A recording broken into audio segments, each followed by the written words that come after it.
Oke kawan-kawan, Assalamualaikum warahmatullahi wabarakatuh. Salam sejahtera untuk kita semua. Om Swastiastu, Salam Namo Buddhaya. Selamat hari Jumat buat kita semua, bagi mahasiswa HE dan HF. Hari ini ya panas ya, baru hujan-hujan terus. Kita akan selesaikan RMA. Saya sudah periksa beberapa materi kalian yang UTS.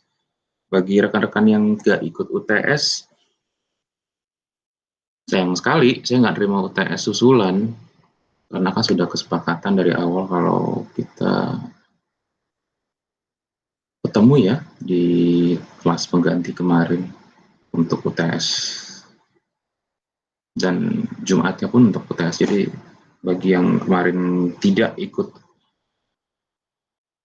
ya conference untuk UTS, ya sayang sekali. Bahkan kelas sore pun kita sampai jam 7 ya, hampir jam 7 kita diskusi. Baik, supaya tidak berlama-lama, saya mulai. Oke.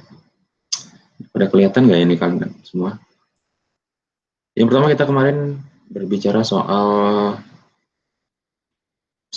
sebenarnya semesta nih gimana sih? Semesta dalam revolution in military affair. Kenapa berkembangannya luar biasa? Saya besarkan dulu. Oke. Sip. Ini malah kelewatan nih. Oke. Lihat, kawan-kawan. Ini namanya military operation other than war, atau operasi militer selain perang. Ini operasi perang, ini kembali operasi militer selain perang. Apa itu operasi militer selain perang? Bencana alam, terus pertolongan kepada musibah kayak tanah longsor atau kapal tenggelam, pesawat jatuh, itu banyak pasti ada orang militer di situ. Kalau bencana alam apalagi banjir, gunung meletus, tsunami, air pasang ya, air rock tuh kayak Jakarta Utara, tentara turun. Karena di revolution in military affair artinya apa? Ada perubahan konsep militer. Jadi kalau kalian ingat, Krida Yuda itu apa sih? Krida Yuda itu konsep militer sekarang jauh berbeda dengan militer zaman dulu yang buat nembak dan bunuh. Jadi modelnya sekarang adalah militer juga digunakan untuk situasi-situasi dan kondisi-kondisi selain perang. Itu. Bencana alam boleh. Untuk kalau sekarang nih yang untuk urusan kesehatan COVID bisa. Lalu apa lagi? Antarin sembako bisa juga karena punya infrastruktur, punya pesawat, punya kapal, punya kendaraan angkut kayak truk-truk besar itu. You name it lah, kalau kalian sebutkan pasti ada sumbangsih tentara, karena tentara bukan hanya digunakan untuk perang di RMA itu, tapi digunakan untuk kegiatan-kegiatan lain selain perang. Ada turunannya, kemarin sudah bahas kan, dari disaster, violence ya. Kenapa sih kerusuhan tentara mesti turun? Karena salah satu tugas tentara adalah keamanan negara. Kalau negaranya nggak aman, gimana siapa yang mau jaga? Siapa yang bisa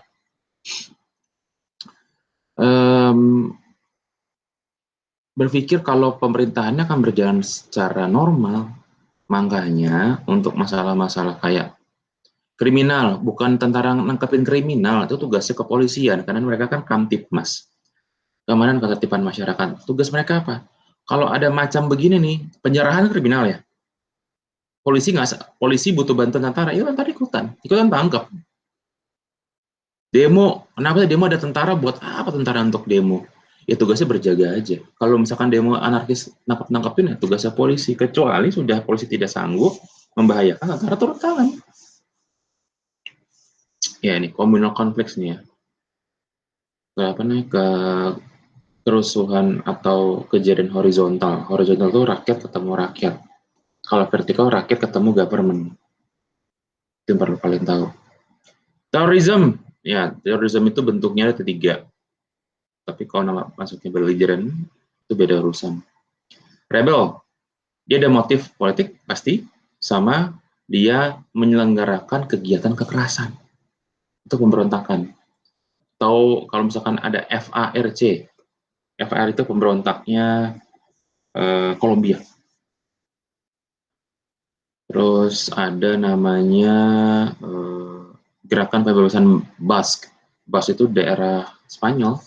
Spanyol sama antara Spanyol sama Prancis itu ada daerah Basque namanya Basque. Nah itu dia memisahkan diri. Dia merontak. Kalau masuk ke insurgen itu yang ini nggak ada wilayahnya, dia sporadis. Kalau ini sudah ada wilayah yang dikuasain, itu insurgen. Terjadi insurgensi di wilayah misalnya Jakarta. Jakarta bagaimana? Selatan. Selatan bagaimana? Petukangan. Jadi petukangan itu dikuasai oleh insurgen. Ya, kalau yang sering main PUBG itu ngerti itu, nguasain bangunan. Siapa yang jadi motornya di sini? Kementerian Lembaga Sipil, Kepolisian Nasional, dan di sini nih ada Joint Task Force untuk anti teror. Militer baru masuk di bawah. Jadi militer tuh bukan di atas di sini, militer di bawah. Lompat ke perang ya. Oke, kita ke perang. Belligerent. Nah, belligerent itu kayak OPM, Papua Merdeka. Kenapa? Dia dengan klaim teritorial. Ada jenderalnya, ada presidennya, ada menteri luar negerinya. Sebutannya quasi state. Quasi state itu adalah seakan-akan negara. Belum jadi negara, tapi seakan-akan negara. Dan dia mengorganisasikan kelompok bersenjata. Ini yang turun siapa? Tentara. Nanti pasti ada nanyakan, Pak, itu gimana? Yang turun polisi, ya kan? Kalau belligerent ini dianggap sebagai negara, artinya musuh kami adalah OPM, karena OPM adalah belligerent. Ini ngundang apa? Ngundang PBB. Jadi untuk pengakuan. Makanya diturunin kelasnya ke sini, ke rebellion. Jadi supaya polisi yang megang, atau insurgen, supaya polisi yang megang. Kalau ngomong ke belligerent, sudah dekat sama war. Kalau sudah dekat sama war, sama global konflik, berarti ada pengakuan bahwa quasi state-nya diakui sama kita, sama Indonesia, untuk kasus Papua. Nggak boleh, jangan sampai. Kenapa? Mengundang negara asing dan kepentingan asing, termasuk PBB, untuk masuk, ikut campur. Kalau mereka sudah ikut campur, kita nggak bisa berbuat apa-apa. Nah itu ya, ini war. Sudah jelas kalau war itu gimana, antar negara ributnya pastinya. Terus ada global konflik, kelaparan, pandemi. Ini kan international instability nih, humanitarian crisis. Misalnya ada kebocoran nuklir di Fukushima, kebocoran nuklir di reaktor nuklir di Chernobyl, di Pripyat, di Ukraina. Ini kan humanitarian crisis. Kenapa humanitarian crisis? Mindahin orang, evakuasi orang. Orangnya nggak cuma 1.000, 2.000. Nyaris seluruh negara bagian dipindahin.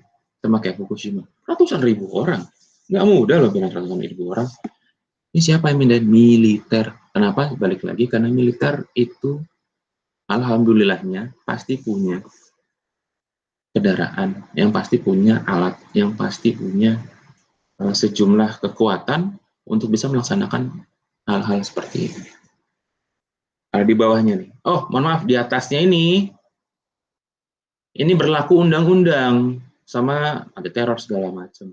Kalau sudah masuk ke sini, bunuh-bunuhan, pakai protokol 1 sama protokol 2, konvensi Jenewa. Ini masih parsial ya.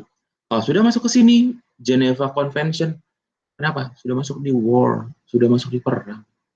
Di sini bentuknya, kenapa pasti pakai protokol 1 sama 2? Karena bentuk-bentuknya kayak perang, tapi bukan interstate armed conflict, bukan masalah dalam negara bunuh-bunuh atau antar negara gebuk-gebukan, enggak.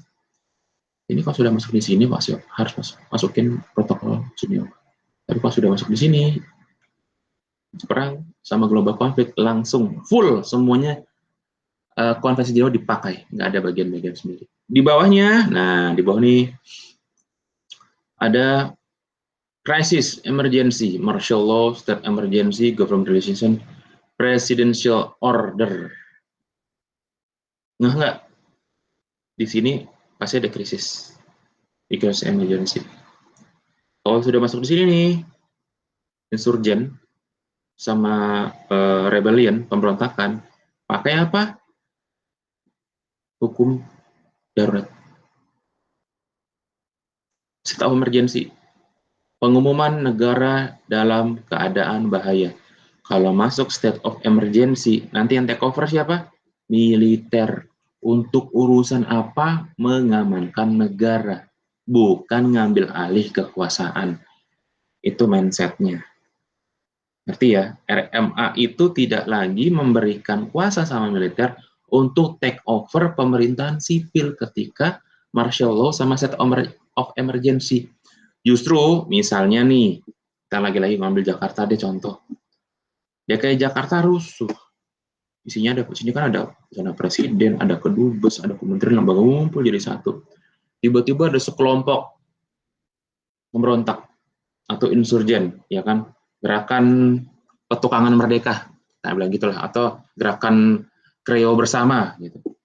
Mengambil alih semua tempat-tempat penting di DKI Jakarta dari ujung, ya kan, dari ujung Jakarta Selatan, Jakarta Utara, Jakarta Barat, Jakarta Timur, dijagain semua, dikunci sama mereka. Negara dalam keadaan berbahaya. Kenapa? Mereka sandera menteri, ya kan? Mereka ambil alih transportasi umum. Yang turun tangan siapa? Militer. Yang jadi komandan siapa? Presiden, Menteri Pertahanan, dan kepala daerah. Jadi bukan tiba-tiba Menhan ngambil alih atau Panglima TNI ngambil alih, enggak. Panglima TNI itu nanti jadi sejajar dengan kepala daerah dan menteri, supaya apa? Mengamankan, restore order bersama kepolisian. Di sini harus ada perintah presiden, maklumat presiden untuk supaya martial law sama keadaan bahaya dalam negara dalam keadaan bahaya itu dikeluarkan. Kalau militer di sini belligerent sampai global konflik, pernyataan negara langsung, saya berperang dengan negara A, negara B. Ngerti ya? Di sini pakai dasar apa? Di sini dasarnya adalah pembukaan Undang-Undang Dasar 1945 yang termaktub, yang disarikan ke perintah presiden. Karena sudah pakai UUD 45. Global konflik bagaimana? Global konflik itu yang turun pasti UN.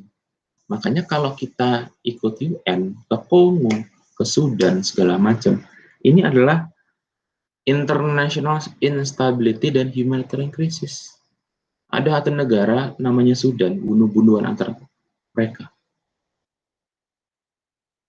Dan itu nyebabin pengungsi ke berbagai negara tetangganya. Yang mengakibatkan semuanya ikut punya dampak. Akhirnya PBB turun tangan, ngajakin negara-negara se-dunia melalui perintah Dewan Keamanan turun, amankan konfliknya, selesaikan konfliknya. Kenapa? Korban jiwanya nggak sedikit, puluhan ribu orang mati, terbunuh. Orang dewasa, tentara, orang sipil, wanita, orang tua, anak-anak, tanpa pandang bulu. Sini ya. Jadi ini adalah gambaran jelas bagaimana perubahan dari konsep militer zaman dulu ke zaman sekarang.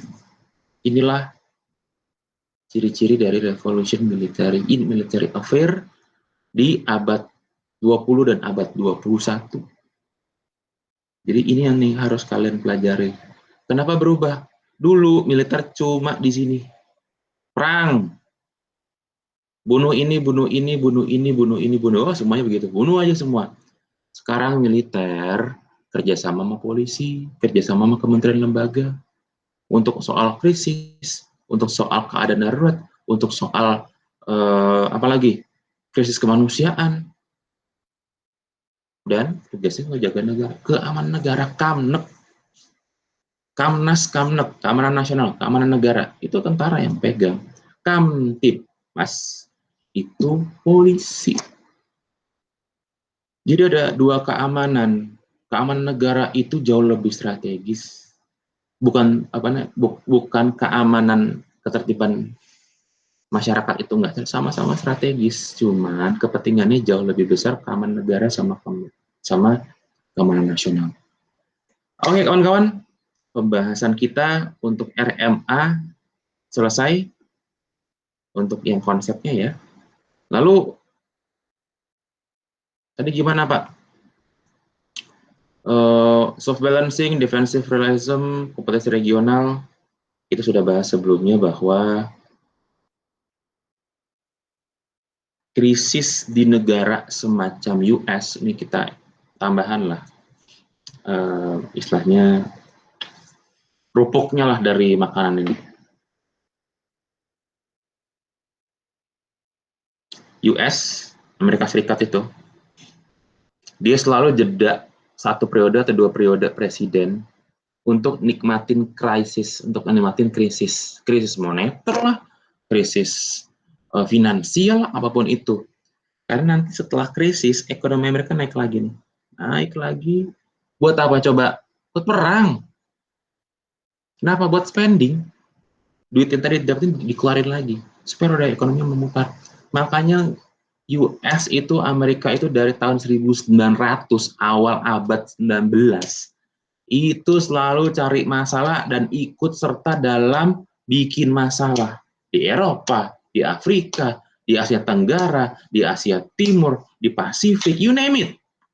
Ada Amerika, di Amerika Selatan, di Karibia. Supaya apa?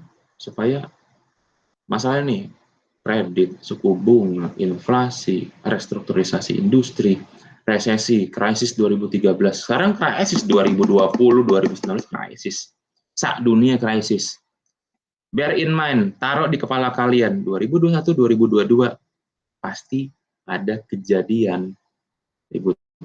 Sponsornya siapa? Lagi-lagi sponsornya US. Kenapa? Supaya anggaran belanja pemerintah naik, supaya orang tidak lagi demonstrasi soal jaminan sosial. Bayangin kalau BPJS-nya Amerika mati gitu ya, atau gagal bayar, lu nggak bisa ke rumah sakit bayar itu. Pada demo nih. Lu bikin perang, semua orang berangkat lagi, bunuh-bunuhan lagi, ekonomi muter lagi, orang bisa makan lagi dan sebagainya. Itu kerjaan mereka, itu kerjaan US. Kalau yang ini saya nggak bahas dulu, karena nanti kita cari bahasan minggu depan. Minggu depan insya Allah saya bikin kelas ini ya, kelas tambahan ya, kelas conference lagi bareng-bareng, kita ngobrol. Ngobrolnya apa? Gimana bisa baca grafik. Nih kayak grafiknya tunjukin. Grafik ini. Ada hubungan sama apa, Pak? Ini hubungannya apa sih? Hubungannya apa? Hubungannya soal IMF. Seru loh nih. World Bank sama WTO. Hubungannya di mana? Mengenai resesi krisis yang berujung perang. Jadi, kawan-kawan perlu diingat bahwa revolution in military affair nggak hanya menyangkut militer aja, tapi menyangkut soal ekopolin internasional. Ekonomi politik internasional. Karena tentara itu, militer itu, angkatan perang itu, war machine itu, bukan Iron Man ya, itu butuh cuan untuk kerja, untuk jalan. Gimana supaya cuannya jalan, cuannya masuk, bisa digunakan untuk beli peluru, beli beceng, beli tank, beli kapal perang. Ya putar dulu ekonomi dengan cara perang, dengan cara kasih bantuan untuk orang perang. Itu aja. Oke, terima kasih telah bersama saya selama berapa menit nih kita ya? Lumayan lah. Sampai jumpa minggu depan. Insya Allah hari Rabu atau enggak hari Kamis kita bikin kelas tambahan. Tetap sehat, tetap semangat. Wassalamualaikum warahmatullahi wabarakatuh. Salam sejahtera untuk kita semua. Om Santi Santi Om, Namo Buddhaya, salam kebajikan dan salam Budi Luhur.